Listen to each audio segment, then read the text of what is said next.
আমাদের ক্লাসমেট ছিল, আমার বড় ক্লাসমেট ছিল। ও কী করতো জানেন তো, বাড়ি থেকে বেরিয়ে কলেজে আসতো, কলেজে যেত, ছাত্র রাজনীতি করতো।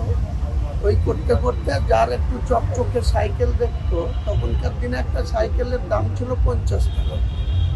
তো এদিক ওদিক দেখে লোকজন না থাকলে পরের সাইকেল, আর তখনকার দিনে সাইকেলের এত লক থাকতো না, তালা থাকতো, ও পরের সাইকেলে চেপে চলে যেত। যদি সাইকেল হলে বলতো এই সুদীপ কেন আমার সাইকেলে, বলে এই চায়ের দোকানে একটু কাজ আছে এখন এসে দিচ্ছে।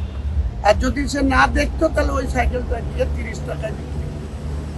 এর জন্য অফিসিয়ালি সুদীপ বন্দ্যোপাধ্যায়ের মুর্শিদাবাদে একটা নাম আছে, সুদীপ বন্দ্যোপাধ্যায় সাইকেল চোর।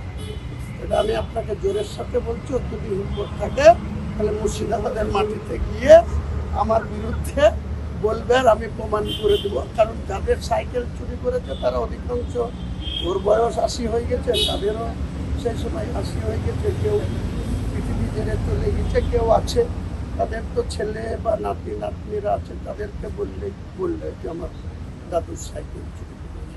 মানে শুধু অফিসিয়ালি মুর্শিদাবাদ জেলার বহরমপুর শহরের যত মানুষ বাস করে তার মধ্যে আজকের দিনেও এটা অবগত আছে যে সুদীপ বন্দ্যোপাধ্যায়ের অপর নাম সাইকেল চোর।